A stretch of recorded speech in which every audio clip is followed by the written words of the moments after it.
नमस्कार, मैं एस्ट्रोज्ञानी अपने YouTube चैनल ज्योतिष प्रकाश पंच में आपका हार्दिक स्वागत करता हूं। दोस्तों, आज मैं हाजिर हूं आप लोग के सामने एक नई जानकारी लेकर, कुछ विशेष उपाय लेकर। और ये जानकारी आपके लिए, इस दिन किए गए उपाय आपके लिए अति महत्वपूर्ण साबित होने वाले हैं। दोस्तों, आगामी 20 जून को गंगा दशहरा है। ये जग में सब जानते हैं, जग विदित है। दोस्तों, हालांकि जो दशमी तिथि है, गंगा दशहरा क्यों मनाया जाता है, क्यों उसका महात्म्य इतना ज़्यादा है, उसके बारे में बात करेंगे। पहले आइए जान लेते हैं कि क्या तिथि रहने वाली है। तो दोस्तों, गंगा दशहरा जो है वो ज्येष्ठ मास की शुक्ल पक्ष की दशमी जब पड़ती है तब गंगा दशहरा मनाया जाता है।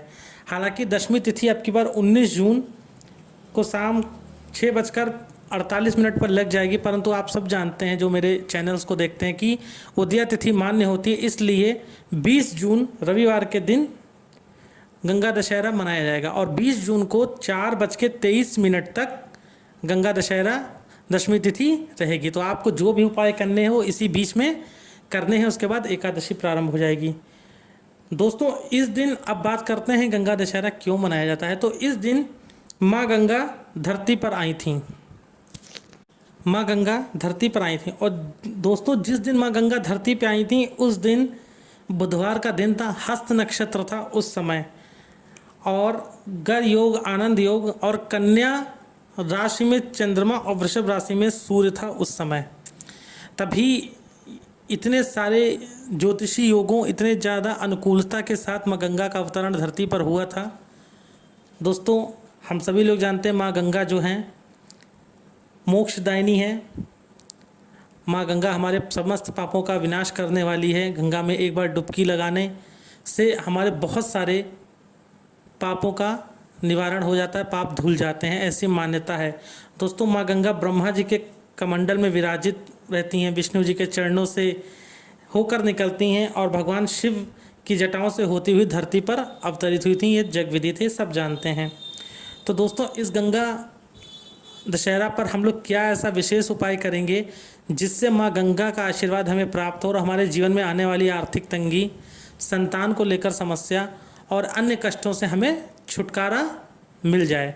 तो चलिए दोस्तों, बात करते हैं पहले महाउपाय की। पहला महाउपाय आपको क्या करना है दोस्तों, आपको सुबह ब्रह्म मुहूर्त में उठना है, 4:30-5 के करीब, 4:30 तक हर हालत में उठ जाना है। आपको बिस्तर छोड़ देना है। दैनिक क्रिया से निवृत्त होने के बाद आप अगर किसी पवित्र नदी, जैसे कुछ लोग हरिद्वार के हैं या कुछ लोग जहाँ पे गंगा ऋषिकेश के हैं या माँ गंगा जहाँ पर भी है, जो लोग इस वीडियो देख रहे हैं उन्हें तो माँ गंगा के पास जाकर स्नान करना चाहिए अगर प्रशासन अनुमति देता है। हालांकि 21 जून से बहुत जगहों पे लॉकडाउन हट गया है, तो यूपी में जहाँ जहाँ माँ गंगा है वहाँ पर जाके वो स्नान कर सकते हैं। परंतु जहाँ पर अनुमति नहीं है प्रशासन के द्वारा, वहाँ पर आप क्या करेंगे तो सुनिए दोस्तों, आप अपने नहाने की बाल्टी को स्वच्छ करेंगे, उसको साफ़ करेंगे और उसमें पहले गंगा जल डालेंगे। पहले गंगा जल डालने के बाद आप नहाने के पानी में गंगा जल डालेंगे और उसमें फिर अपना नहाने का पानी टैप से भरेंगे और गंगा जल से ही स्नान करेंगे। आप गंगा जल से ही स्नान करेंगे।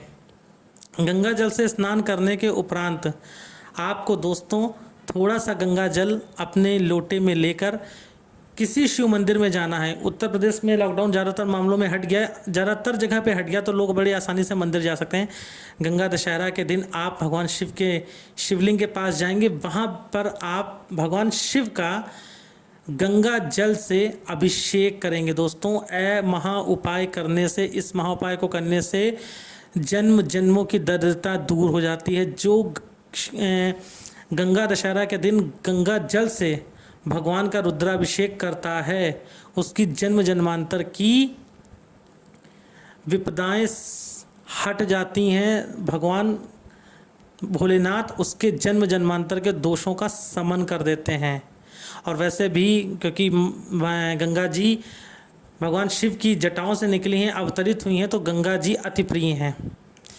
तो आपको गंगा जल से भगवान शिव का रुद्राभिषेक करना है। अगर आप नहीं कर सकते तो किसी प्रकांड विद्वान से आप रुद्राभिषेक गंगा दशहरा के दिन करवा लीजिएगा। गंगा दशहरा के दिन किया गया रुद्राभिषेक 1000 रुद्राभिषेकों के बराबर होता है अगर गंगा जल से किया जाता है। एक बात, उसके बाद आप वहीं बैठकर शिव रुद्राष्टकम का पाठ करेंगे और फिर गंगा कवच का पाठ आप करेंगे। आपको ईजिली नेट पर अवेलेबल होगा गंगा कवच। अगर आप गंगा जी में साक्षात खड़े होकर स्नान कर रहे हैं, डुबकी लगा रहे हैं, तो वहाँ पर गंगा कवच का पाठ करने से आपको 1000 गंगा कवच पाठ करने के बराबर फल प्राप्त होगा, ऐसा महात्म्य है वेदों में।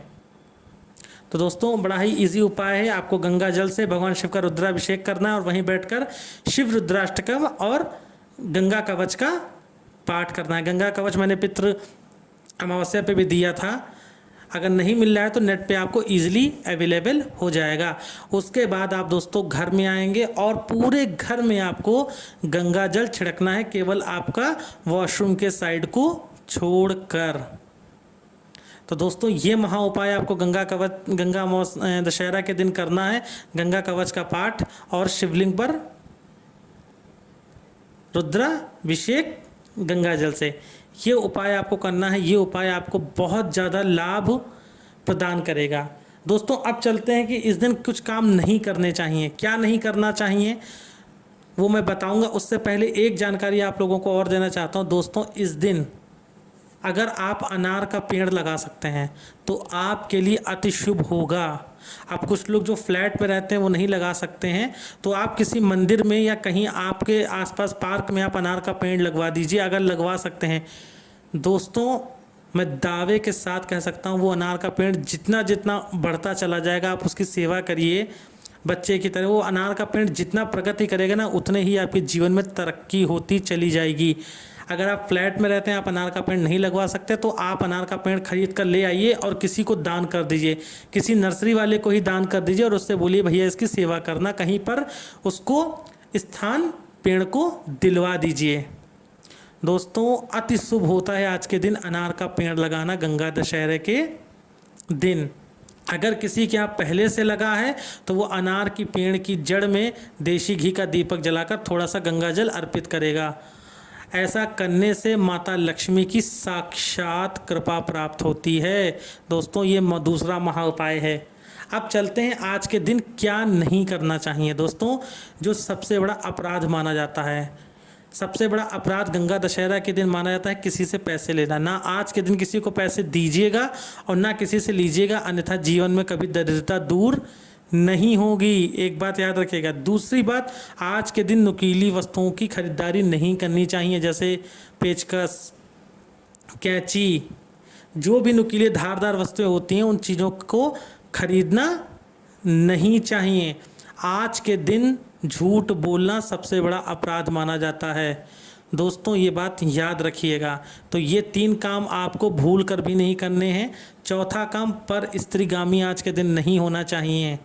जो व्यक्ति गंगा दशहरा के दिन पर स्त्रीगामी होता है या अपनी ही स्त्री से संबंध बनाता है, ऐसे लोगों को भगवान नरक में भी जगह नहीं देते हैं। ये बात याद रखिएगा।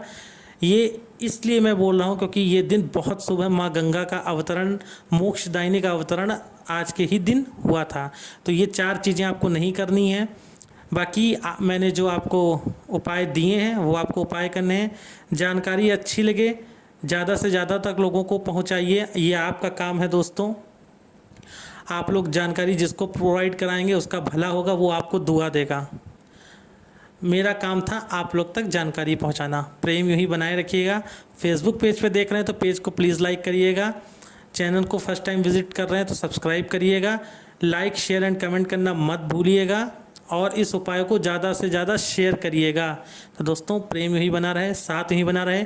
बहुत छोटा सा उपाय है, सब लोग उपाय करके मुझे नीचे कमेंट सेक्शन में ज़रूर बताएंगे जो लोग ये उपाय कर रहे हैं। तो दोस्तों मिलते हैं अगले वीडियो में। जय भोले, जय श्री राधे।